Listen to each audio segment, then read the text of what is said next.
Welcome to big talk. నేను విజయ్. మాజీ CM KCR Kaleshwaram commission ముందు హాజరవుతారా? కమిషన్ అడిగే ప్రశ్నలకు సమాధానం ఇస్తారా అంటే అవునని అన్నారు. తాజాగా కేసీఆర్ జూన్ 5న కాకుండా 11న హాజరవుతారని కమిషన్కు లేఖ రాయడంతో ఇప్పుడు కేసీఆర్ హాజరుపై ఉత్కంఠ నెలకొంది. ఎందుకు ఆయన తేదీని మార్చుకున్నారు? ఒకటి, హరీష్ ఈటల హాజరు తర్వాత వాళ్ళని అడిగిన క్వశ్చన్కు ప్రిపేర్ అయ్యి వెళ్ళేందుక, లేక మొత్తానికే డుమ్మా కొట్టేందుక? గతంలో విద్యుత్ కొనుగోలుపై కమిషన్ ముందు హాజరు కాలేదు, ఇప్పుడు అలాగే చేస్తారా? ఏది నిజం, ఏది అబద్ధం, అసలు నిజమేంటి? దీనిపై మనతో పాటు మాట్లాడేందుకు తాడికల జయరాం గారు విశ్లేషకులు, అలాగే కాలువ సుజాత గారు కాంగ్రెస్ రాష్ట్ర అధికార ప్రతినిధి, అలాగే డాక్టర్ రాజు నాయక్ గారు బీఆర్ఎస్ రాష్ట్ర అధికార ప్రతినిధి మనతో ఉన్నారు. ముందుగా తాడికల జయరాం గారు నమస్తే అండి. నమస్తే సార్, కేసీఆర్ కాళేశ్వరం కమిషన్ ముందు జూన్ 5న హాజరవుతారని బాగా ప్రచారం జరిగింది. ఇప్పుడు జూన్ 11న హాజరవుతారని లేఖ రాయడానికి కారణం ఏమై ఉండొచ్చు? మీకు ప్యానెల్లో ఉన్న మిత్రులకు, స్వతంత్ర న్యూస్ ప్రేక్షకులకు నమస్కారం అండి. దీంట్లో మనము ఆలోచించాల్సింది ఏంటంటే, విచారణ అంటే సంబంధిత ఏజెన్సీస్ విచారణ చేస్తుంటే ఆ విచారణకు ఎవరైనా హాజరు కావాల్సిందే. ఇంతకు ముందు విచారణ అన్నప్పుడు కేసీఆర్ గారు చెప్పింది ఏంటంటే, నేను విచారణకు హాజరుని కాను, నరసింహారెడ్డి కమిషన్ అసలు ఆయనకు అర్హతనే లేదా విచారణ కమిటీకి నన్ను విచారించడానికి అనేదాన్ని మాట్లాడదు. అక్కడి నుంచి ఇప్పుడు ఆయన హాజరవుతాను, కాకపోతే తనకి ఇచ్చిన డేట్ను కాదు, తనకు వేరే డేట్ కావాలని అప్పీల్ చేసుకున్నారు. సో ఆ డేట్కు తను హాజరవుతారు అనేది తనే చెప్పారు కాబట్టి హాజరవుతారు. అంటే ఇవి సహజంగా విచారణలు అనేది కామన్. ఇవి సంబంధిత ఏజెన్సీలు రావటము, మాట్లాడటము, చేయటము విచారణ. దీనివల్ల ప్రజలకు ఏమైనా బెనిఫిట్ ఉంటుందా అనేది ఒకటి ఆలోచించాలి. ఇంకొక అంశం ఏంటంటే, రాజకీయ నాయకుల మీద కానీ, లేకపోతే ఉన్నతాధికారుల మీద కానీ, లేకపోతే పైసలు ఉన్న వాళ్ళ మీద కానీ, బాగా విపరీతమైన పైసలు స్కాములు చేసి అనుకోండి, వీళ్ళకు నిజంగా శిక్షలు ఉన్నాయా? కన్వెక్షన్స్ రేషియో ఎంత? ఆ రేట్ ఎంత? అంటే ఈరోజు మనం ఆ కన్వెక్షన్ రేట్ కనుక చూసినట్టయితే ఇట్స్ ఎ వెరీ పూర్. 2%, 3% మాత్రమే మొత్తం ఎంటైర్ భారతదేశంలో చూసినా కూడా కనిపిస్తుంటుంది. ఇంకా అన్ని కేసులు కలగురగంపలాగా చేసినా కూడా బిలో 10% కేసులకు మాత్రమే కన్వెక్షన్ రేట్ ఉంది. సో ఇట్లా ఎందుకు ఉంటుంది ఈ విచారణలు ఇవన్నీ చేసే దేనికోసమో? ఇది ఓన్లీ రాజకీయ అంశాన్ని, రాజకీయ పబ్బం కోసమే విచారణ జరుగుతుంటాయి అనేది ప్రజల నుంచి వస్తున్న ప్రధానమైన ప్రశ్న. మనం అనుకున్నట్టుగా కేసీఆర్ గారిని విచారణ చేసిండ్రు. కాళేశ్వరం ప్రాజెక్టులో ప్రాబ్లం ఉన్నది, ఉంటే దీనిపైన కన్వెక్షన్స్ ఎప్పుడు ఉంటుంది, దీనిపైన కోర్టు విచారణ ఎప్పుడు వస్తుంది, దీనిపైన ఎప్పుడు కేసులకు వస్తుంటుంది అనేది ఉంటుంది. కానీ ఎల్ఎన్టీ ఒక ప్రైవేట్ సంస్థ, దీనిపైన ఏమాత్రం రెస్పాన్సిబిలిటీ ఉన్నదాని దాన్ని ఆ ప్రభుత్వానికి సోయలేదు, ఈ ప్రభుత్వానికి సోయలేదు. సరే, ప్రభుత్వంలో ఉండే వ్యక్తుల మీద కొంత కేసులను మనకు డిలే జరగవచ్చు, కానీ ఒక ప్రైవేట్ సంస్థ నేను రెస్పాన్సిబిలిటీ తీసుకుంటాను అనే దాని మీద కూడా ఆ సంస్థతోనే పని చేయించుకునే దానికి ఈ ప్రభుత్వానికి లేదు. ఎందుకు నువ్వు చెయ్యవు, నువ్వు దీనిపైన మాకు ఈ డాక్యుమెంట్ ఉంది, డెఫినెట్గా చెయ్యాలి, వాళ్ళే చేస్తారన్న అప్పటి ప్రభుత్వం కూడా దీనిపై మాట్లాడతలేదు. అంటే మీకు కంపెనీ మీదనే ఇంత ఇర్రెస్పాన్సిబిలిటీ ఉన్నట్టు అవుతే వ్యక్తుల మీద మీరు తీసుకునే చర్యలు ఏమన్నా ఉంటాయా అనేది ప్రధానమైన ప్రశ్న. నేను ఎందుకు ముందుసారి మీకు ఇంతకుముందే ఒక మాట చెప్పాను, ఏది అంటే గవర్నమెంట్లో ఉండగా ప్రభుత్వాలలో పాలకుల మీద కావచ్చు, అంటే గత పాలకులే అయి ఉండొచ్చు, పాలకుల మీద కావచ్చు, లేకపోతే ఫైనాన్షియల్ క్రైమ్ చేసిన కొంతమంది 420s అయి ఉండొచ్చు, లేకపోతే ఉన్నతాధికారులు కావచ్చు. ఈ రేషన్ కనుక మనం చూసినట్టు చాలా తక్కువ. కొంతమంది అక్యూటల్ అయిపోయినాయి కేసెస్. 2G కుంభకోణాన్ని ముందు పెట్టేసి పెద్ద కుంభకోణం అని చెప్పేసి అప్పటి కాంగ్రెస్ ప్రభుత్వము కనుమోలి, అప్పటి ప్రభుత్వంలో ఉన్న కరుణానిధి గారి ముద్దుల కూతురైన కనుమోలిని అరెస్ట్ చేసి జైలు పంపిస్తే, ఇప్పుడు ఎన్డీఏ ప్రభుత్వము వచ్చేసి ఆమెకు చాలా క్లీన్ చీట్ ఇచ్చేశారు. దాన్ని ఎట్లా అర్థం చేసుకుంటాం మనం? అప్పటి కాంగ్రెస్ ప్రభుత్వం అరెస్ట్ చేసి జైలుకు పంపించేసింది, ఇప్పుడు వచ్చిన ఈ ప్రభుత్వమో ఉంది. దీనికి ఈ బీజేపీ ప్రభుత్వం ఏం చెప్తుందంటే, అప్పటి ప్రభుత్వంలో ఉన్న లొసుకులు ఉన్నాయి కాబట్టి ఆ డాక్యుమెంట్ ప్రకారం మాత్రమే న్యాయ నిపుణులు దాన్ని న్యాయాన్ని విచారించేసి ఆ కేసును దర్యాప్తు చేసేసి ఆ కేసు పట్ల ఆర్గ్యూ చేసేసి దాని ప్రకారమే ఇస్తుందనేది చెప్పారు. రైట్. ఇది వాస్తవం. దీన్ని నేను accept జయరామ్ గారు, ముఖ్యంగా ఇప్పుడు కేసీఆర్ హాజరు కాకపోవడానికి ప్రధాన కారణం ఏమై ఉంటుంది? హరీష్ రావు, ఈటల రాజేందర్ తర్వాత విచారణకి వెళ్తే ఒక రకంగా వాళ్ళని ఏమడుగుతారో తెలుసుకుని తర్వాత దానికి తగ్గట్టుగా సమాధానాలు చెప్పడానికి ఏమన్నా ప్రిపేర్ అయ్యే అవకాశం ఉందంటారా? ఇది నేను అదే చెప్తున్నాను. ఉమ్, ప్రభుత్వ పెద్దలు కేసీఆర్ గారు అప్పటి ముఖ్యమంత్రి, ఉమ్, వారికి వెసులుబాటు చేయడానికి అనేక ఉంటాయి. సరే, తన కొంత వెసులుబాటు ఇచ్చిన ఇక్కడ మారినంత మాత్రాన, డేట్లు మారినంత మాత్రాన పెద్దగా మారుతున్నాయని అనుకోను. ఉమ్, కేసీఆర్ గారు ఏదో ఈటలను విచారించేసి రాజేందర్ను, ఈటల రాజేందర్ను, హరీష్ రావు విచారించేసి దాన్ని ఇంకేదో నేను చేసుకోవాలా అనేది కేసీఆర్ మైండ్ సెట్ అని అనుకోను. ఎందుకంటే ఆయన మేము దగ్గరగా చూసాం కాబట్టి ఉమ్, ఉద్యమాలలో. ఆయనకి వాళ్ళ ఎవరో కాపీ కొట్టాలనుకున్నాం, కేసీఆర్నే కాపీ కొడతారు, ఇలా డౌట్ ఏం లేదు. ఉమ్, ఎవరైనా కేసీఆర్నే కాదు. కానీ కేసీఆర్ వాళ్ళ విచారణ తర్వాత విచారించడము, ఆ వెసులుబాటు అనేది తన వ్యక్తిగతంగా ప్రాబ్లమ్స్ ఉండొచ్చు, ఇంకా అనేక కారణాలు ఉండొచ్చు. దాన్ని మనం చిన్నగా చూపించడానికి అవసరం లేదు. కేసీఆర్ ఈజ్ ఒక లెజెండ్ పర్సన్, అలా డౌట్ ఏం లేదు. రైట్. కేసీఆర్ కావచ్చు, ఈవెన్ ఇందిరాగాంధీ గారు కావచ్చు, ఈ వైఎస్ రాజశేఖర రెడ్డి కావచ్చు, దీస్ ఆర్ ఒక లెజెండరీ పర్సనాలిటీస్. రైట్. వీళ్ళు ఇంకోళ్ళని కాపీ కొడతారు అనుకోను. కానీ ఇక్కడ కేసీఆర్ లాంటి వారు కూడా ఎందుకు డేట్ చేంజ్ చేశారు అనేది ఇక్కడ ప్రధానంగా డిస్కషన్ మన ముందుకు ఉన్నది. అది ఆయన పోతే దడిద ఉండదు, కానీ ఇప్పుడు ఈయన ఎందుకు చేసుకున్నారు అనేది డెఫినెట్ గా ఇప్పుడు ఇప్పుడు మన డిస్కషన్ లో దానికి ప్రధానమైన పాయింట్. రైట్. కేసీఆర్ గారు లాంటి వ్యక్తులు కూడా ఎందుకు డేట్ చేంజ్ చేసుకోవాల్సి వచ్చింది రైట్. అంటే డెఫినెట్ గా ఇందులో రాజకీయ వ్యూహం ఉంటుంది. జనాన్ని లోపల కేసీఆర్ గారు ఈ డేట్ ను చేంజ్ చేస్తున్నా అనేది ఒకటి కనిపిస్తుంటుంది. లేదు, ఇంకొక కొంతమంది ఆలోచించేది ఏంటంటే, కాంగ్రెస్ లో ఉండే ప్రధానమైన కొంతమంది, ప్రధానంగా కాంగ్రెస్ నాయకులు ఏమనుంటారంటే, కేసీఆర్ భయపడి డేట్ చేంజ్ చేసుకున్నాడు, వాళ్ళని చూసి నేను కాంగ్రెస్ నాయకురాలు మనకి కల్లో సుజాత గారు ఉన్నారు, అనేది కూడా ఉంటుంది. రైట్. సుజాత గారు నమస్తే అండి. 1 మినిట్. ఏ రాజకీయ పార్టీకి ఉండే ఆ అంశాలు ఆ రాజకీయ పార్టీకి బేరూజు చేసుకొని మాట్లాడితే తప్పితే కేసీఆర్ గారు దీన్ని విట్టుందని నేనైతే అనుకోవటం లేదు. రైట్. సుజాత గారు, మీరేమంటారు? ముఖ్యంగా కాళేశ్వరం కమిషన్ ముందు హాజరు కావడానికి ఆయన డేట్ మార్చడాన్ని మీరేమంటారు? నిజంగా మీరు చెప్తారు భయపడ్డారనుకోవచ్చా? గుడ్ ఈవినింగ్ అండి. స్వతంత్ర టీవీ ఛానల్కి, అలాగే ప్రేక్షకులకి, మీకు, నా తోటి పార్టిసిపెంట్ సోదరులకు కూడా ఫస్ట్ ఆఫ్ ఆల్ ఒక 2-3 నెలల క్రితం లేదా గవర్నమెంట్ ఫామ్ అయిన తర్వాత నుంచి అందరూ రాజకీయ విశ్లేషకులైనా సరిపోనియండి, ఈవెన్ దో టీఆర్ఎస్ వాళ్ళు కూడా కొండను దవ్వి ఎలకని తెచ్చిండ్రు. ఎక్కడుంది కాళేశ్వరం మీద అవినీతి అన్నారు, దాన్ని ఏమన్నా తేల్చిండ్రా? చిన్న ఒక చీలికతో వస్తే దాని మీద ఇంత కొండంతా చేసి రాద్ధాంతం చేస్తుండ్రు. ఎక్కడైనా ఇలాంటివి జరుగుతాయి, ఆయన జరిగింది, దాని మీద విచారణ అన్నారు, ఏం కూడా చేయలేకపోతున్నారు అని బీఆర్ఎస్ కార్యకర్తలు, నాయకులు, లీడర్లు అందరూ మాట్లాడారు. ఇక బీజేపీ అయితే మామూలుగా ఉండదు, అందరూ మాట్లాడారు. సో ఇప్పుడు విచారణకి పిలిచింది, ఎందుకంటే దానికి ఒక కమిటీ వేసింది, కేంద్ర స్థాయిలో ఒక కమిటీ ఉండే. ఆ కమిటీ ఇప్పుడు దాన్ని నోటీసులు, ఇప్పుడైతే నోటీసులు వచ్చినాయి, మరి విచారణకు నోటీసులు వచ్చాయి. ఆ నోటీసుల ఆధారంగా, అంటే ఆల్మోస్ట్ గవర్నమెంట్ ఫామ్ అయ్యి సంవత్సరంన్నర అవుతుంది. అప్పటి నుంచి మేము ఒక కమిటీ వేసాము. దాని మీద కమిటీ అయిపోయిన తర్వాత సంవత్సరం నుంచి కేసీఆర్ ఏం చేసిండో దేవుడికే తెలియాలి.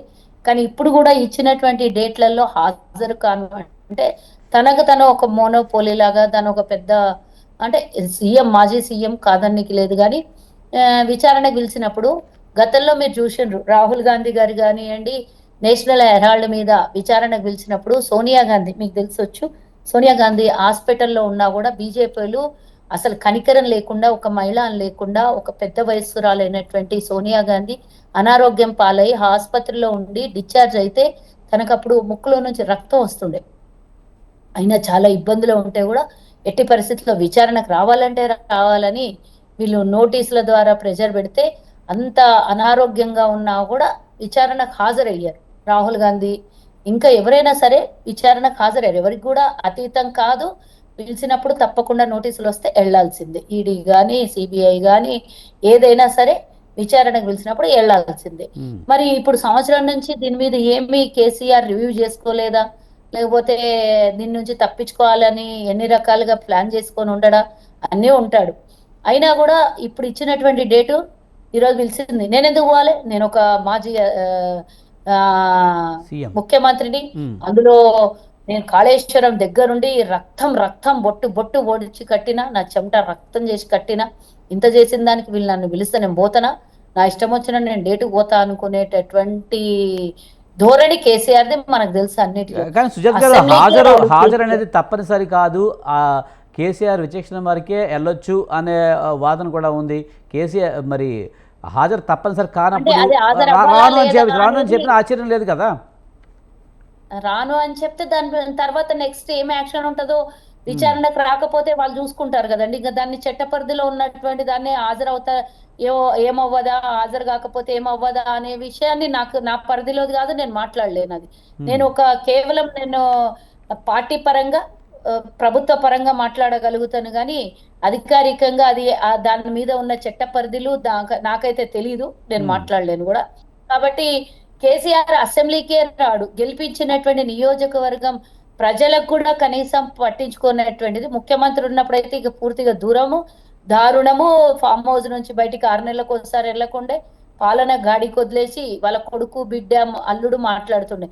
ఏంది ఆయన రావాలనా? ఆయన రాకుంటే మేము చేస్తలేమా పనులు? ఆయన ముఖ్యమంత్రి వచ్చి సమాధానం చెప్పాలనా వీళ్ళకి? ముఖ్యమంత్రి వచ్చి బహిరంగంగా మాట్లాడాలనా? ఏమన్నా పరిపాలన సరిగ్గా లేకపోతే ముఖ్యమంత్రి వస్తాడంట, లేకుంటే లేదంట. వాళ్ళు ఎన్నోసార్లు మాట్లాడినటువంటి మాటలు మనం విన్నాం. అంటే ఒక్క ముఖ్యమంత్రి ప్రజలు ఎందుకు గెలిపించుకుంటారు? నేను ఫామ్ హౌస్ లో వండుకున్న పనులు నా కొడుకు బిడ్డ అల్లుడు చూసుకుంటారు, నాకేం పని అని అనుకునేటట్టయితే ప్రపంచంలో ఎన్నో దేశాలలో ఎన్నో రాష్ట్రాలలో ప్రభుత్వాలు ఉన్నాయి.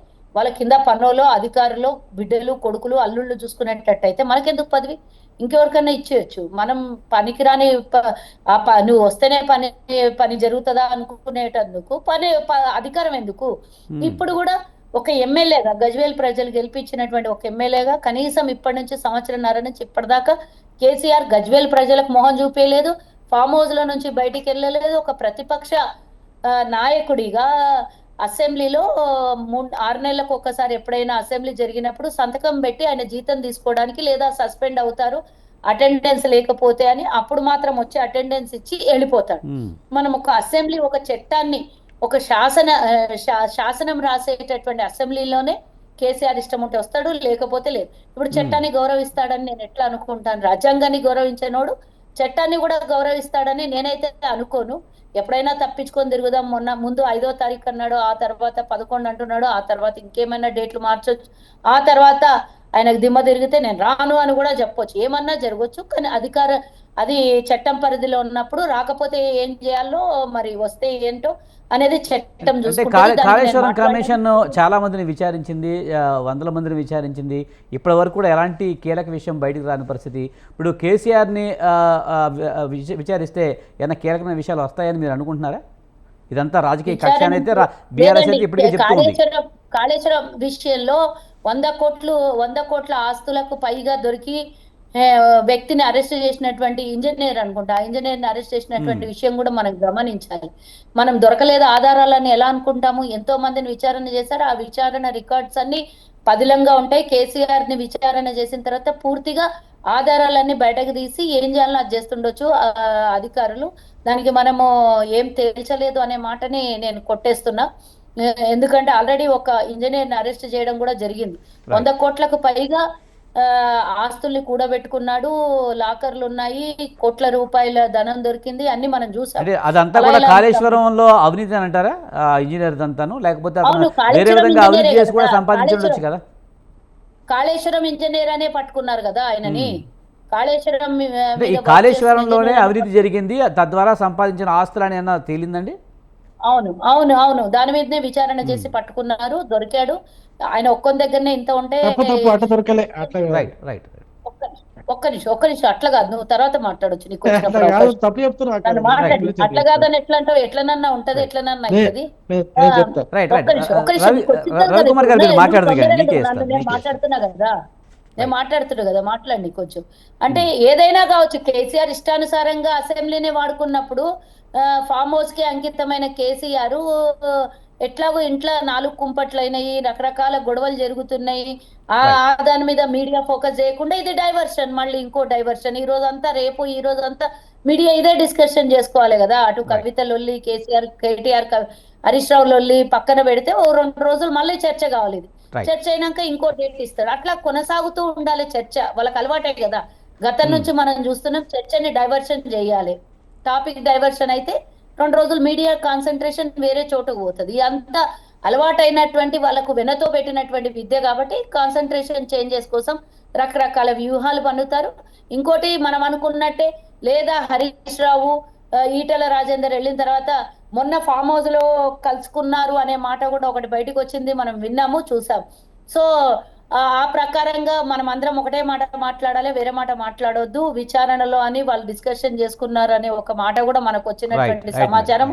సో వాళ్ళిద్దరికి విచారణ జరిపిన తర్వాత మిగతా విషయాలు దాని ప్లాన్ ప్రకారంగా ఏం మాట్లాడాలి అని కేసీఆర్ తర్వాత టైం తీసుకున్నాడు అనుకొని కూడా అనుకోవచ్చు. రైట్. మనతో పాటు శంకరుల రవికుమార్ గారు ఏంటంటే భయం పడతాడు కేసీఆర్ అనే దానికన్నా ఎక్కువ దాన్ని తప్పించుకునే ప్రయత్నం చేస్తాడనే విషయం మాత్రం చాలా కంఠాపదంగా చెప్పొచ్చు. రైట్. రవికుమార్ గారు, ఆయన తప్పించుకోవడానికే కాళేశ్వరం కమిషన్ ముందుకైతే ఆయన రావట్లేదు, జూన్ 11న హాజరవుతారా లేదంటే డౌట్ అని సుజాత గారు అంటున్నారు. నేనేం చెప్తున్నానంటే కేసీఆర్ గారిని తప్పించడానికే రేవంత్ రెడ్డి గారు శాయశక్తులా ప్రయత్నిస్తున్నారు అనేది చాలా స్పష్టంగా నేను ఆరోపణ చేస్తున్నాను. దానికి తగిన ఆధారాలు కూడా చెప్తా. ఇప్పుడు చూడండి, కాళేశ్వరానికి ఒకటి విజిలెన్స్ అండ్ ఎన్ఫోర్స్మెంట్ రిపోర్ట్ వచ్చింది, ఎన్డీఎస్ఏ రిపోర్ట్ వచ్చింది, అంతకుముందే కాగ్ రిపోర్ట్ వచ్చింది. ఇప్పుడు ఇది పీసీ ఘోష్ విచారణ జరుగుతున్నది. ఓకే, పీసీ ఘోష్ విచారణ కూడా ఆల్మోస్ట్ అయిపోయింది, రిపోర్ట్ రెడీ అయింది. సబ్మిట్ చేస్తామనే టైంలో 3 నోటీసులు పంపించారు. అంటే దాని రిపోర్ట్ రెడీ ఉన్నది. అంటే ఈ 3 విచారణ కమిషన్లు అండ్ ఒకటి కాగ్ రిపోర్ట్ రెడీగా ఉండదు సార్. అయితే ఈ విజిలెన్స్ అండ్ ఎన్ఫోర్స్మెంట్ రిపోర్టు మార్చిలో సబ్మిట్ చేసింది. విజిలెన్స్ అండ్ ఎన్ఫోర్స్మెంట్ రిపోర్టు మార్చిలో విజిలెన్స్ కమిషనర్ గారికి సబ్మిట్ చేసినారు. అది ముఖ్యమంత్రి గారి దగ్గర కూడా పోయింది. అందులో సిఫార్సు చేసింది ఏంటంటే ఒక 17 నుంచి 28 మంది ఇంజనీర్ల పైన చర్యలు తీసుకోవాలని చెప్పి సిఫార్సు చేస్తున్నారు. ఆ 28 మంది ఇంజనీర్లలో కొంతమంది రిటైర్ అయిపోయారు, కొంతమంది ఉన్నారు, ఇంకొంతమందికి రేవంత్ రెడ్డి గారు ప్రమోషన్లు ఇచ్చారు. పాయింట్ గుర్తుపెట్టుకోండి. విజిలెన్స్ అండ్ ఎన్ఫోర్స్మెంట్ రిపోర్ట్ లో ఆరోపణలు ఎదుర్కొంటున్నటువంటి ఇంజనీర్లని ఎవరిపైన అయితే చర్యలు తీసుకోవాలా, ఈ ఇంజనీర్ల పైన చర్యలు తీసుకోవాలా అని చెప్పేసి రిపోర్ట్ అయితే విజిలెన్స్ రిపోర్ట్ వచ్చిందో వాళ్ళకి ఈ ప్రభుత్వము ప్రమోషన్లు ఇచ్చింది. 3 నెలలు అవుతుంది ఇప్పటి వరకు ఎటువంటి చర్యలు తీసుకోలేదు. ఏ ఇంజనీర్ పైన కూడా ₹1 అంత చర్య తీసుకోలేదు. ఎవరికి కనీసము వాళ్ళని డైరెక్ట్ గా ఏజెన్సీకి అటాచ్ చేయలేదు. ఇంకా ఉల్టా రిటైర్ అయిన వాళ్ళకి వాళ్ళ బెనిఫిట్స్ వాళ్ళని ఆపాలి కదా, ఆ బెనిఫిట్స్ ఆపలేదు. ఆ బెనిఫిట్స్ పోతూనే ఉన్నాయి. ఉన్న వాళ్ళకి ప్రమోషన్లు ఇస్తున్నారు. ఎందుకు ఇస్తున్నారు అనుకుంటున్నారు మీరు? ఒకవేళ వీళ్ళకి కానీ చర్యలు తీసుకుంటే, అంటే వీళ్ళ పైన కానీ విజిలెన్స్ రిపోర్ట్ ఏది వచ్చిందో ఆ రిపోర్ట్ ప్రకారము ఈ ఇంజనీర్ల పైన చర్యలు తీసుకుంటే డైరెక్ట్ గా ఫసాచేది, అంటే డైరెక్ట్ గా ఇరుక్కునేది కేసీఆర్ గారు. ఖచ్చితంగా ఇరుక్కుంటారు. అందుకే చర్యలు తీసుకోవట్లేదు. నిజంగా చాలా చాలా సీరియస్ ఆరోపణ, మీరు గుర్తించాలి. ఇంకో విషయం కూడా చెప్తాను. ఈ యొక్క రిపోర్ట్ ఈ రిపోర్ట్ పక్కన పెడదాం. ఈ రిపోర్ట్ అయిపోయిన తర్వాత మనకు ఇంతకు ముందే కాగ్ రిపోర్ట్ వచ్చింది. కాగ్ రిపోర్ట్ తర్వాత ఎన్డీఎస్ఏ రిపోర్ట్ వచ్చింది. ఎన్డీఎస్ఏ రిపోర్ట్ ఏం చెప్పింది? ఆ డ్యామ్ యొక్క సేఫ్టీ ఎంతవరకు ఉన్నది, దాన్ని ఎక్కడెక్కడ ఏమేమి మార్పులు చేయాలా, ఆ మార్పులకు అయ్యే ఖర్చు ఎంత అవుతుంది అనేది సిఫార్సులు చేసింది ఎన్డీఎస్ఏ సిఫార్సులు చేయగానే వీళ్ళందరూ సంకల్పం గుద్దుకున్నారు, కాంగ్రెస్ పార్టీ వాళ్ళందరూ. మరి ఆ సిఫార్సుల పైన ఇంతవరకు ఎందుకు చర్యలు తీసుకోలేదు?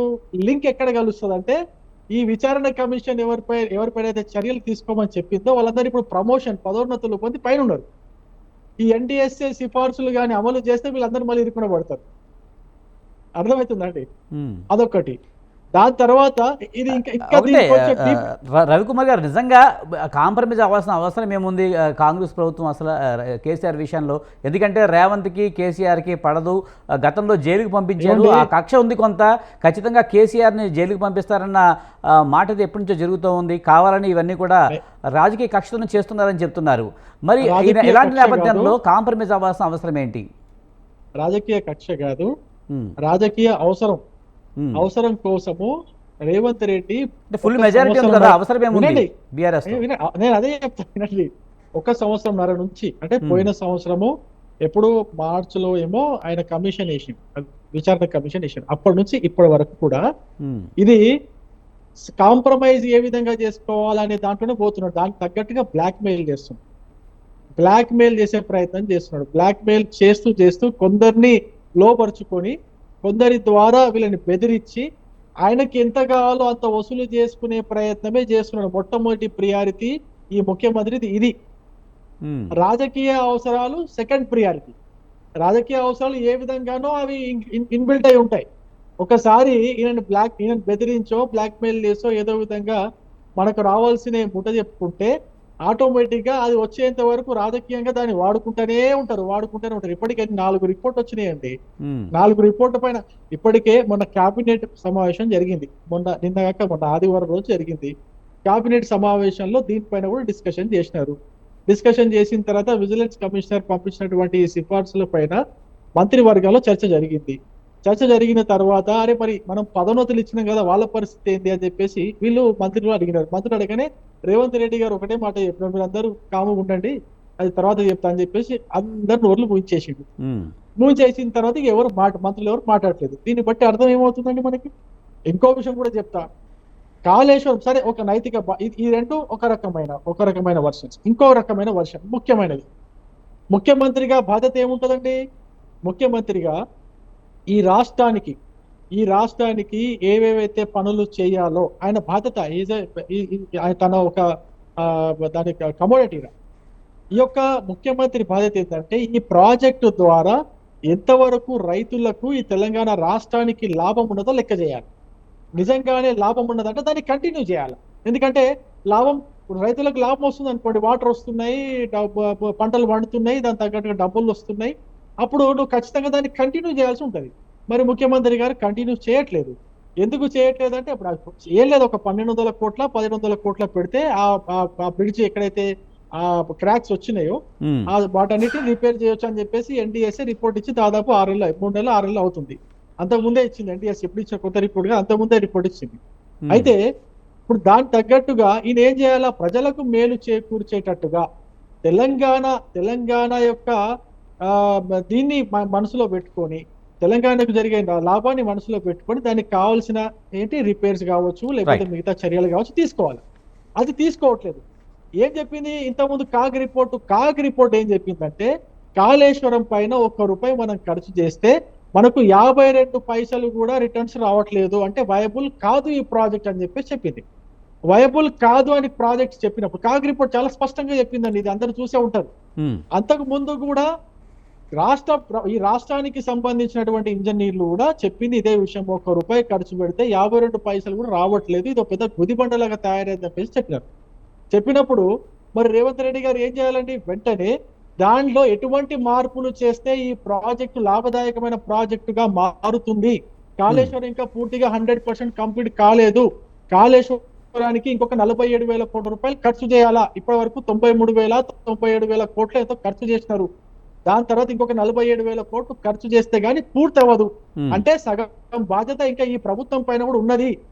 ఈ కాళేశ్వరం గోదావరి ముఖ్యంగా ఏంటంటే గోదావరిలో మనకు ఉన్నటువంటి నీటిని ఎత్తిపోసి మన రైతాంగానికి ఉపయోగపడేటట్టు చేయాల్సినటువంటి బాధ్యత ఈ ప్రభుత్వానికి కూడా ఉన్నది. దాంట్లో సగం బాధ్యత కేసీఆర్ గారు నిర్వహించాలనుకుందాం, సగం బాధ్యత ఇంకా రేవంత్ రెడ్డి గారి తలపైన ఉన్నది. ఆయన చేయాలి ఒక ముఖ్యమంత్రిగా. దాంట్లో కొన్ని మార్పులు చేస్తారా, చేర్పులు చేస్తారా, ఏ విధంగా చేస్తారా అనేది ఒక కార్యాచరణ నిర్మించుకోవాలా, ఒక ఆలోచన విధానాన్ని నిర్మించుకోవాలి, దానికి తగ్గట్టుగా చిత్తశుద్ధితో పనిచేయాలి.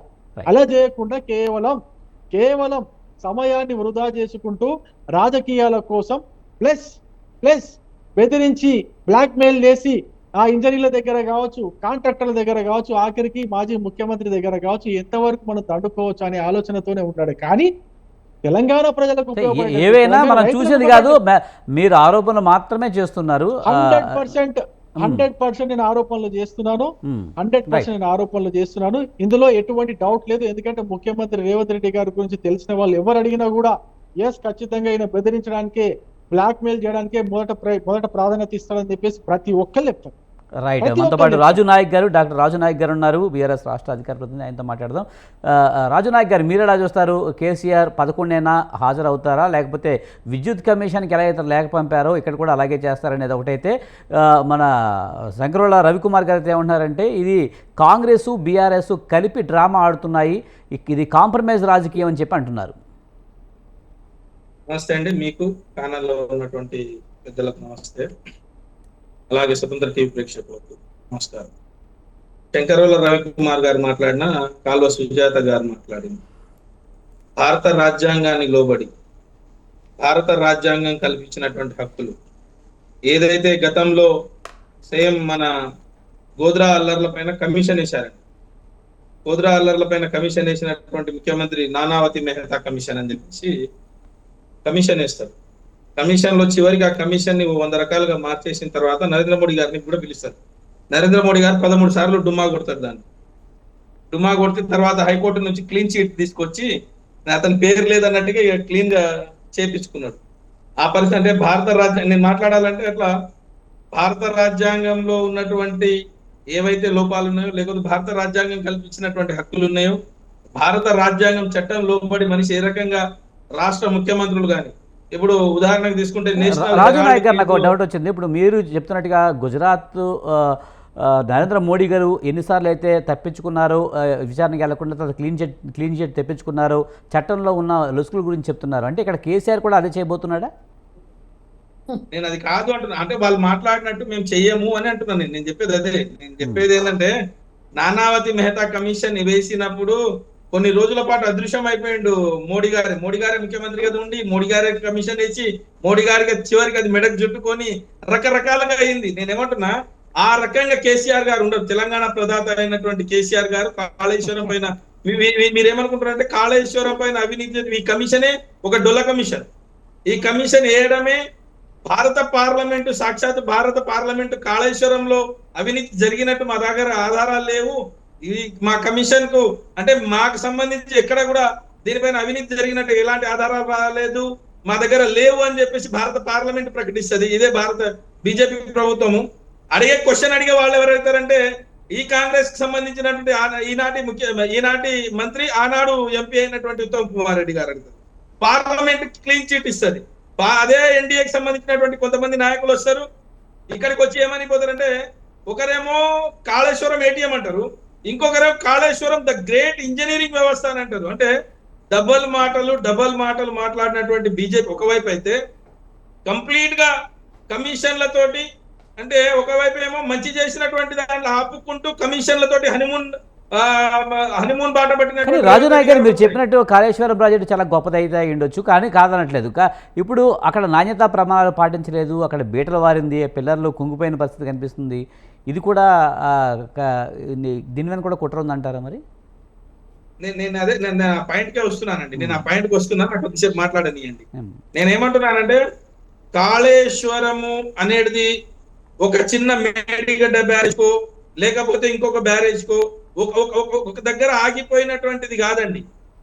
ఒక దాంతో ఇదే ఇరిగేషన్ శాఖ మంత్రి, తెలంగాణ రాష్ట్ర ఇరిగేషన్ శాఖ మంత్రి కాళేశ్వరం పైన మాట్లాడుతూ, హైదరాబాద్ కి ఈ సమ్మర్ లో 50,000 క్యూసెక్ల నీటిని కాళేశ్వరం నుంచి తీసుకొస్తామని అంటారు. ఒకవైపు ఏమో ఇరిగేషన్ శాఖ మంత్రి అసెంబ్లీలో ప్రవేశపెట్టిన దానికి 20 లక్షల ఎకరాలు మాత్రమే కాళేశ్వరం కింద ఏదైతే ఇరిగేషన్ చేసినామో దానికి ఆయకట్టు 20 లక్షలు మాత్రమే వచ్చినట్టు. ఈ రాష్ట్ర ముఖ్యమంత్రి గారు, గౌరవ ముఖ్యమంత్రి గారు మాట్లాడేటప్పుడు ఏమంటారంటే, 1 ఎకరాకు కూడా నీళ్లు ఇవ్వలేదంటారు. అంటే ఒకవైపు ఏమో అధికారికంగా అసెంబ్లీ బడ్జెట్ సమావేశాల్లో ప్రవేశపెట్టేటప్పుడు 12 లక్షల ఎకరాలకు మాత్రమే కాళేశ్వరం ద్వారా నీళ్లు వచ్చినాయి, ఆయకట్టు స్థిరీకరణ చేసినామని అంటారు. అంటే రకరకాలుగా వీళ్ళు కాళేశ్వరం పైన కానీ, కరెంటు పైన కానీ, మిషన్ భగీరథ పైన కానీ ఎన్ని కమిషన్లు వేసుకున్నా, వీళ్ళ హనీమూన్ పీరియడ్ లో ఎన్నన్నా చేసుకొని దీనికి భయపడే ప్రసక్తి ఎవరు లేదు. కేసీఆర్ గారు భారత రాజ్యాంగాన్ని అనుసరించి రేపు 5కు పోవాల్సినటువంటి కేసీఆర్ గారు 11 నాడు వస్తా అని చెప్పేసి టైం ఇచ్చిండు. దానికి సంబంధించి అంటే ఇక చూస్తారు మీరు ఏం జరగదు. రాజు నాయక్ గారు, మీరు చెప్పినట్టు 11 వస్తానని చెప్పారు, కానీ జూన్ 5న వెళ్ళకపోవడానికి కారణం ఏంటి? అంటే ఇప్పుడు రకరకాల, ఇప్పుడు జూన్ 5 నాడే వెళ్ళాలనే కూడా ఏం ప్రత్యేకంగా లేదు. ఎన్నిసార్లన్నా అవకాశాలు తీసుకోవచ్చు, ఎన్నిసార్లన్నా ముందుకు పోవచ్చు. ఎన్నిసార్లన్నా వెనక్కి తీసుకొచ్చి అది Right. చట్టం అంటే అదే అదే అదే అదే అంశాన్ని అడ్డు పెట్టుకుని అసలు కాళేశ్వరం కమిషన్కి హాజరు కాకపోవచ్చు అనేది మిగతా పక్షాలు అంటున్నాయి, కాంగ్రెస్ కానీ బీజేపీ కానీ అంటున్నాయి. తప్పించుకునే ప్రయత్నమే చేస్తున్నారు కేసీఆర్ అనే అనుమానం ఇలా డేట్లు మార్చడం ద్వారా వచ్చే అవకాశం ఉంది కదా. నేనేమంటున్నానంటే తెలంగాణ రాష్ట్రంలో తెలంగాణ ప్రదాత అయినటువంటి కేసీఆర్ గారు హర్షద్ మెహతా లాగానో కాంగ్రెస్ పార్టీకి సంబంధించిన నాయకులు పారిపోయి భారతదేశాన్ని వదిలేసి పారిపోయినట్టుగానో ఇంకా జైళ్లలో ఇంకా సంఖ్యలలో మొగ్గుతున్నటువంటి కాంగ్రెస్ మహా మేధావుల్లాగానో మేము లేమండి. అదే విధంగా భారతీయ జనతా పార్టీకి సంబంధించినటువంటి నాయకులు దేశాన్ని వదిలి చాలా మంది పారిపోయారు, కొన్ని కమిషన్లు ఎదుర్కోలేక లేకపోతే కేసులకు భయపడి. ఇక్కడ కేసీఆర్ గారు తెలంగాణ ప్రజల కోసం తన ప్రాణ త్యాగానికి సిద్ధపడ్డటువంటి కేసీఆర్ గారు ఆ కాళేశ్వరం కట్టి తెలంగాణ ప్రజల గొంతును ఏదైతే అంటే బీడుబడినటువంటి భూములను పచ్చగా చేసినందుకు ఇలాంటి కమిషన్ నోటీసులకు దేనికైనా సమాధానం చేయడానికి మేము సిద్ధంగా ఉన్నాము. చట్టపరంగా ఎన్ని ఉన్నాయో, చట్టంలో ఎన్ని అవకాశాలు ఉన్నాయో దాన్ని ఎక్స్టెండ్ చేసుకుంటారా, తిరుగుతారా, కోర్టుకు పోతారా, సుప్రీంకోర్టుకు పోతారా, రేపు చట్టం ప్రకారం నడుచుకునే బాధ్యత ఒక ఇండియన్ సిటిజన్ గా ఒక మాజీ ముఖ్యమంత్రిగా తన అవకాశాలు ఉన్నాయి, దాన్ని వాడుకుంటున్నారు. ఇది ఎవరు చెప్పడానికి లేదు. గతంలో సోనియా గాంధీ గారు చేసిర్రు, రాహుల్ గాంధీ గారు చేసిర్రు, మన్మోహన్ సింగ్ గారి పైన అనవసరమైనటువంటి కొన్ని స్కామ్లలో బొగ్గు స్కామ్లలో పేరు వచ్చినా కూడా తను ఆ స్కామ్లకు పోకుండా తను అక్కడికి లేకుండానే అతను విచారణ లేకుండా పోయినటువంటి ఉదాహరణలు కోకొల్లాలుగా ఉన్నాయి. 2G స్కామ్లలో కూడా అదే పరిస్థితి ఏర్పడ్డది. అదే విధంగా ఆదర్శ్ కుంభకోణంలో అదే అయింది. గడ్డి కుంభకోణాల్లో గడ్డి తింటున్నటువంటి కొంతమంది ఇక్కడ చూస్తా ఉన్నారు. అంటే దేశంలో కుంభకోణాలు ఎన్ని జరిగినా ఇది కుంభకోణాల కేసు కాదు. అయినా వాళ్ళు వెళ్ళకపోయినా కూడా ఇది ఒక కమిషన్ సంబంధించి విచారణ హాజరయ్యేది. తనకు తన పరిధిలో చట్టం పరిధిలో ఉన్నటువంటి అంశాన్ని ముందు పెట్టుకొని ఖచ్చితంగా నేను 5 నాడు కాదు 11 నాడు వస్తా అని చెప్పేసి కమిషన్ గౌరవప్రదంగా ఈ తెలంగాణ ప్రదాత చెప్పారు. మేము సూట్ కేసులు మోసి అడ్డదిడ్డంగా సూట్ కేసులలో లేకపోతే ఓటుకు నోటుకు కేసులలో దొరికిన దొంగలంగా మేము క్లియర్ గా మేము ఏమంటున్నామంటే అడ్డగోలుగా సూటుకు నోటుకు ఓటు లేకపోతే బ్యాగులు ఏడ బ్యాగులు కనిపిస్తే ఆడ బ్యాగులు సంఖ్యలో పెట్టుకొని బ్యాగుల కట్టలు పెట్టుకొని పోయే రకం కాదు. కేసీఆర్ గారు తెలంగాణ రాష్ట్రానికి సంబంధించి ఖచ్చితంగా కాళేశ్వరం జరిగిన తర్వాత ఎంత ఆహార ధాన్యపు ఎంత పండింది, ఎంత ధాన్యపు భండాగారం తెలంగాణ రాష్ట్రం అయింది, ఎన్ని ఎకరాలకు వాటర్ పోయింది, ఇప్పుడు ఏదైతే గుజరాత్ లో గానీ మధ్యప్రదేశ్ లో గానీ ఉత్తరప్రదేశ్ లో గానీ కర్ణాటకలో ఎన్ని డ్యాములు పగిలిపోయినాయి, దానికి ఎన్ని రకాలుగా రిపేర్ చేస్తున్నారు, ఎంత పర్సెంటేజ్ లో రిపేర్ చేస్తున్నారు, అన్ని ఉన్నాయండి. అన్ని ఉన్నాయి. గాలికి కూడా లేచిపోయినట్టు అంటే గాలి దుమారం వస్తే కూడా రైల్వే స్టేషన్ అంటే అవన్నీ పాత ప్రాజెక్టులు అయి ఉండొచ్చు, కట్టిన 5 ఏళ్ళకి 6 ఏళ్ళకి పగిలిపోయినాయి అయితే కాదు కదా రాజు నాయక్ గారు. దానికి దీనికి మనం పోల్చలేం కదా. రాజు నాయక్ గారు, ఇప్పుడు మీరు చెప్తున్నారు దేశంలో చాలా ప్రాజెక్టులకి బేట్ల వారిన పరిస్థితులు ఉంటాయి, లేకపోతే కొన్ని ప్రాబ్లమ్స్ వస్తే వచ్చి ఉండొచ్చు. కానీ ఇది చాలా తక్కువ కాలం అయింది కదా కట్టి. ఇంత తక్కువ కాలంలోనే బేట్ల వారడం కుంగిపోవడం అనేది చాలా పెద్ద విషయమే కదా. ఇది ఏ పెద్ద విషయం కాదు, మీకు చెప్పినట్టున్నారు అట్లాగని. అది చిన్నది, చాలా చిన్నది. NDSA రిపోర్ట్ లో క్లియర్ గా చెప్పింది.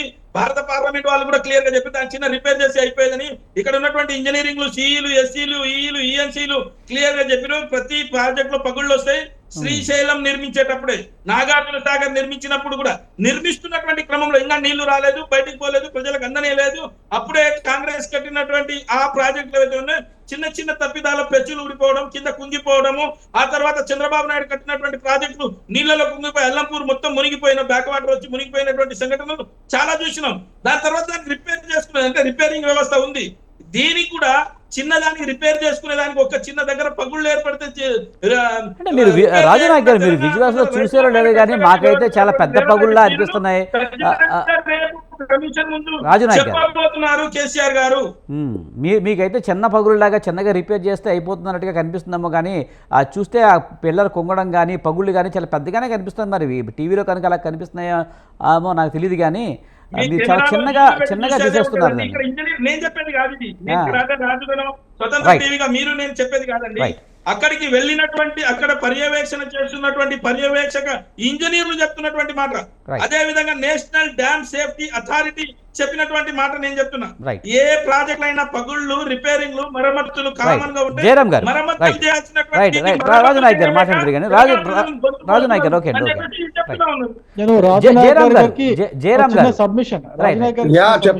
జయరామ్ గారు, కాంగ్రెస్ తో కాంప్రమైజ్ అయింది బీఆర్ఎస్, అందుకే కావాలని తాసానం చేస్తున్నారని చెప్తున్న పరిస్థితి కనిపిస్తుంది. మరోవైపు కవిత మొన్న అయితే చెప్పింది బీజేపీతో కాంప్రమైజ్ అవుతుంది బీఆర్ఎస్ అన్న విషయం చెప్పడం జరిగింది. ఏదో రకంగా రాజకీయంగా ఏదో ఆరోపణలు చేసుకుని అసలు విషయాన్ని పక్కన పెట్టే కార్యక్రమం కనిపిస్తుంది అనుకోవచ్చా? మళ్ళీ ఒకసారి చెప్పండి ప్లీజ్. సార్, కాంగ్రెస్తో కాంప్రమైజ్ అయిందని బీఆర్ఎస్ కాంప్రమైజ్ అయిందని బీజేపీ అంటుంది. అలాగే బీజేపీతో బీఆర్ఎస్ కాంప్రమైజ్ అవుతుందని కవితే ఆరోపణలు చేశారు.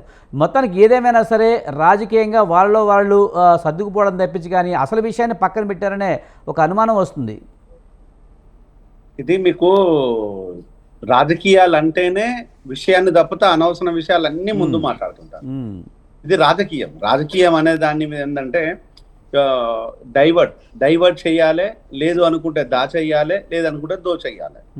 ఇది రాజకీయాలలో ఇప్పుడు కనిపిస్తున్నది. ఒకప్పుడు రాజకీయాలకు ఇప్పటి రాజ్యాలకు అంత వ్యత్యాసం. ఒకప్పుడు రాజకీయ నాయకుల పెట్టుబడులు మారిపోయినాయి, సంపాదన మారిపోయింది. ఇప్పటి రాజకీయ నాయకుల పెట్టుబడి మారిపోయింది, సంపాదన కూడా మారిపోయింది. అంటే ఇవన్నీ రావాలి అన్నప్పుడు ఏది కూడా ప్రజలకు స్ట్రైట్గా విషయాన్ని చేరవేర్చడానికి సిద్ధంగా లేదు ప్రభుత్వాలు. నిజంగా ప్రభుత్వాల కనుక చిత్తశుద్ధి ఉన్నట్టు అయితే భారత ప్రభుత్వం కావచ్చు, లేదంటే ఇక్కడ రాష్ట్ర ప్రభుత్వం కావచ్చు, ప్రభుత్వాల గురించి మాత్రమే మాట్లాడదాం. ఇప్పుడు ప్రభుత్వాలకు కనుక చిత్తశుద్ధి ఉన్నట్టు అయితే ప్రజలకు ఎక్కడ అవసరాలు ఉన్నాయి, ఎక్కడ అవసరాలు నెరవేర్చాలి అనే దాని మీద కాన్సన్ట్రేషన్ చేయదు.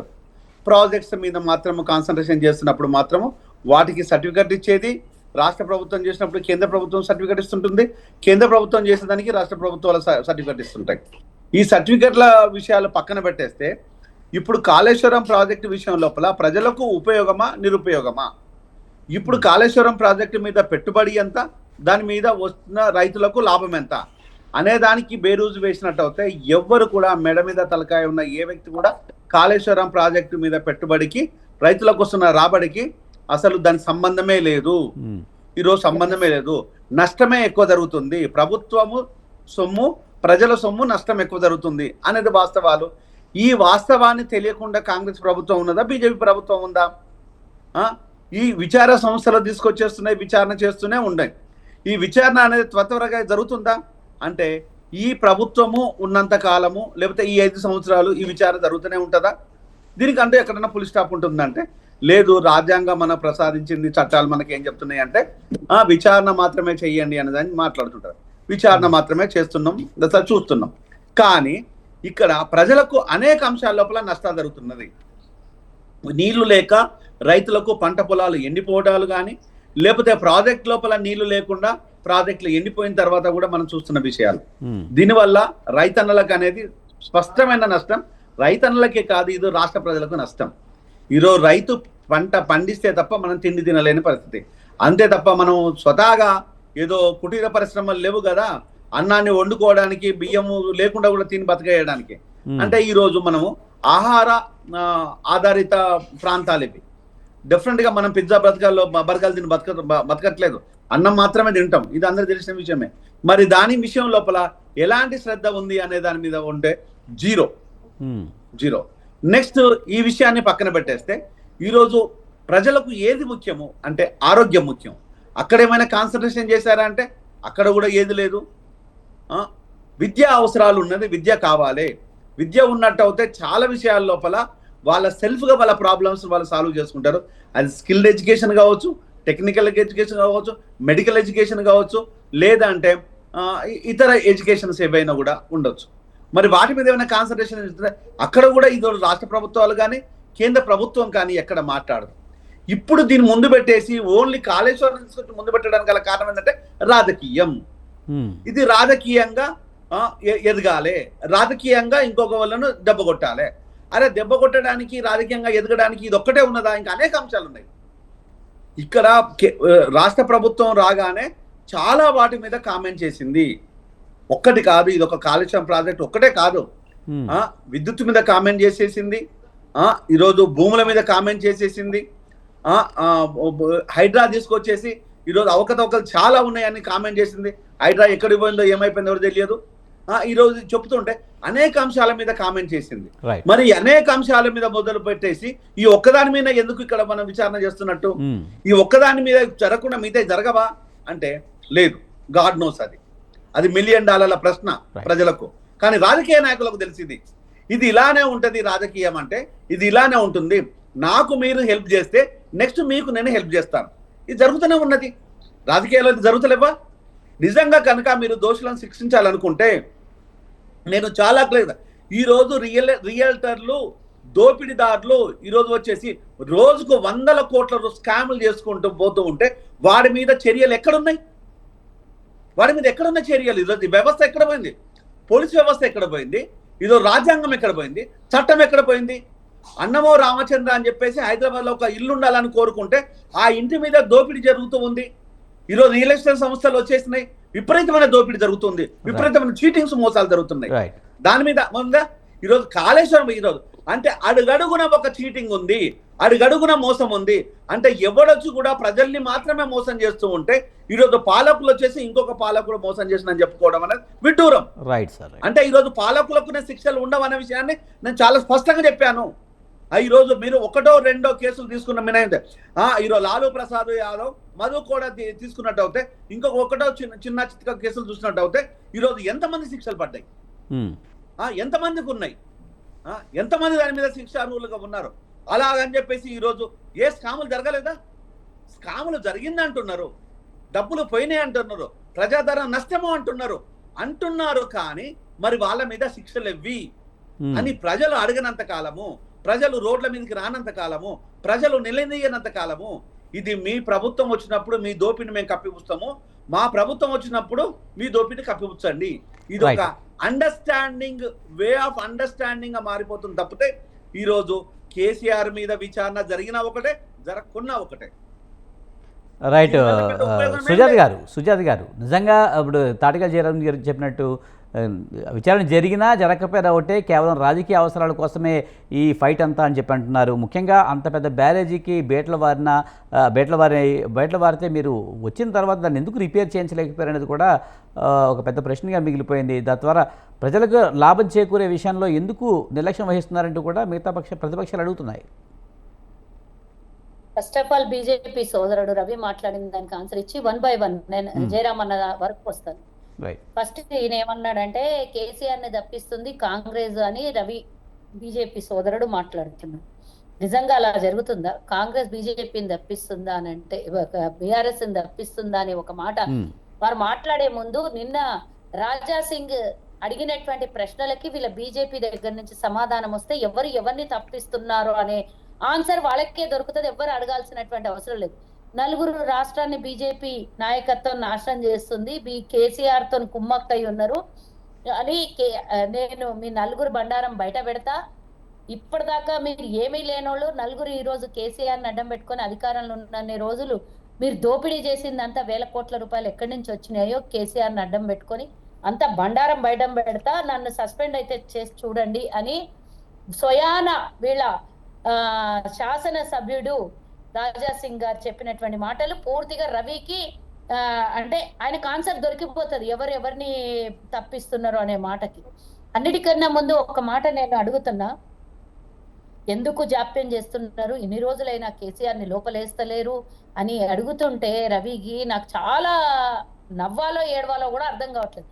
11 సంవత్సరాల నుంచి అంటే గత 10 ఏళ్ళు బీజేపీ కేంద్రంలో అధికారంలో ఉంటే ఇక్కడ టీఆర్ఎస్ అధికారంలో ఉన్నప్పుడు వాళ్ళు వచ్చినప్పుడల్లా ఏటీఎం కార్డ్ అయింది అని చెప్పినోళ్ళు ఒక్కటంటే ఒక్కటి నోటీస్ వచ్చి గాని ఒక్కదానికన్నా వీళ్ళ మీద విచారణకు ఆదేశాలు కానీ ఏనాడన్నా చేసిన. ఈరోజు మా ప్రభుత్వం వచ్చిన తర్వాత ఎన్నో డిపార్ట్మెంట్లల్లో విచారణకు పురమాశిస్తున్నాము. వాళ్ళ మీద మరి అన్ని చోట ఎక్కడెక్కడ తప్పిదాలు జరుగుతున్నాయో 1 by 1 బయటకు తీస్తున్నాం.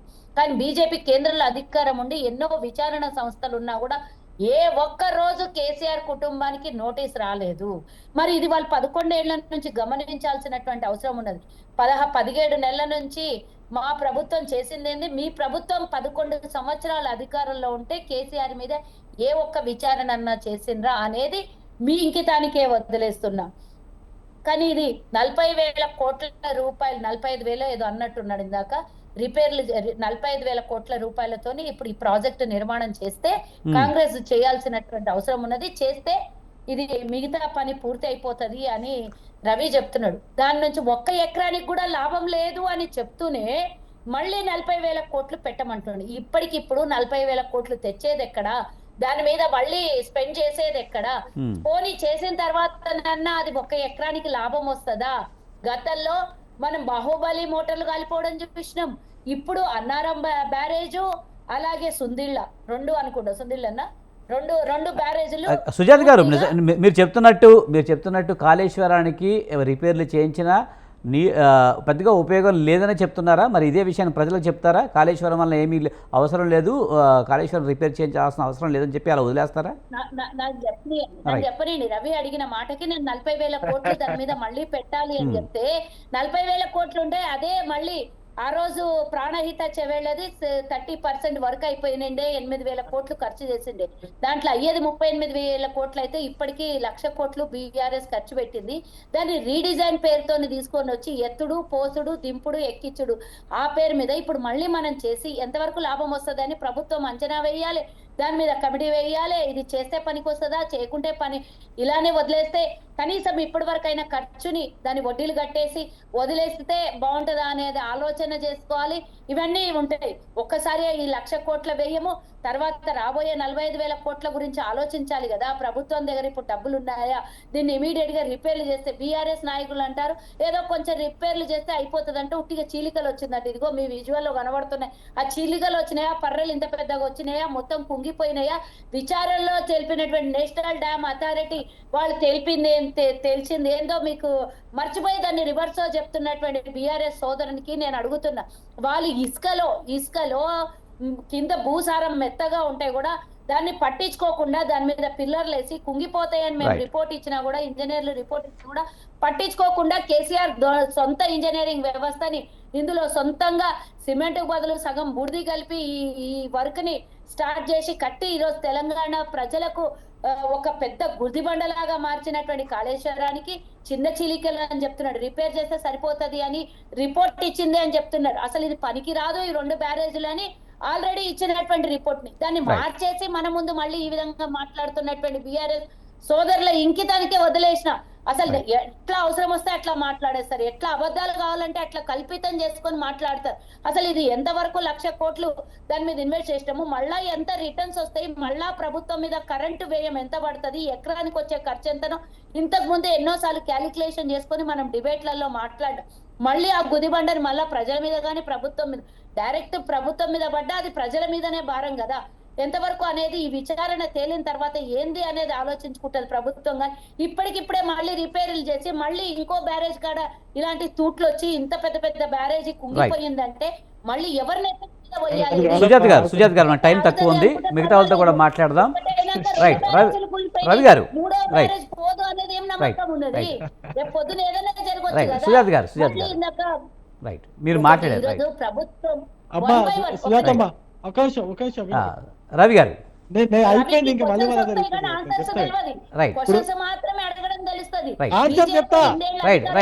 ఆన్సర్ చెప్తా అంటున్నారు. సుజాత గారు టైం ఇవ్వండి, టైం తక్కువగా ఉంది, వాళ్ళిద్దరికి కూడా టైం ఇవ్వాలి ఇంకా మనం. రైట్ సుజాత గారు రైట్ రవి గారు టైం తక్కువ ఉంది, కొంచెం తొందరగా కంక్లూడ్ చేయండి. సమాధానం ఏంటంటే కాళేశ్వరం మొత్తం ప్రాజెక్ట్ వాల్యూ వేసింది 1,40,000 కోట్ల రూపాయలు. ఇప్పటి వరకు వీళ్ళు ఖర్చు చేసి పనులు పూర్తి చేసింది 93,000 కోట్లకు.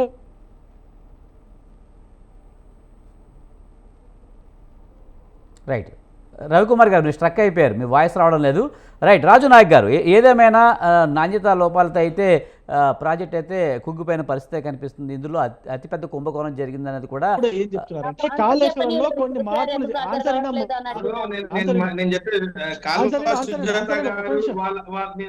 ఇక్కడ చెప్పలే వాళ్ళు అసెంబ్లీలో వాళ్ళు పెట్టుకున్నటువంటి రాజు గారు మీ వీడియో స్ట్రక్ అయిపోయింది ఇందాక, అందుకని వేరే వాళ్ళ దగ్గరికి వెళ్ళాను. రైట్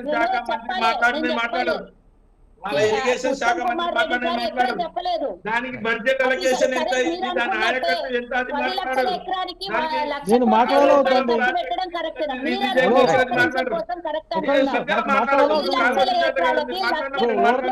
రైట్ రాజు నాయక్ గారు, సుజాత గారు, రవి గారు ఎవరో ఒక్కరే మాట్లాడండి దయచేసి. రవికుమార్ గారు మీరు కంక్లూడ్ చేశారు సార్ కొంచెం తొందరగా. నేను కంక్లూడ్ చేస్తున్నా, వినండి. రైట్. నేను కంక్లూడ్ చేస్తున్నా. ఫస్ట్ పాయింట్ ఏంటంటే వీళ్ళ మంచిర్యాల అరే నాకు అవకాశం ఇచ్చి నేను డిస్టర్బ్ ఎందుకు చేస్తున్నా? Right. నువ్వు మాట్లాడుతున్నావు, నువ్వు మధ్యలో వస్తున్నావు. మీరు స్ట్రక్ అయిపోయారు సార్ ఇందాక, అందుకని వేరే వాళ్ళకి వెళ్ళాను. రైట్.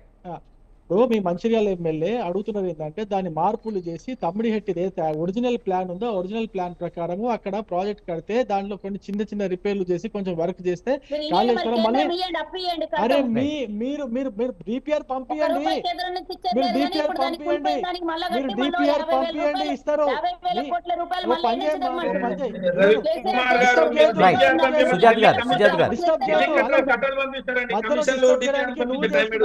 రైట్.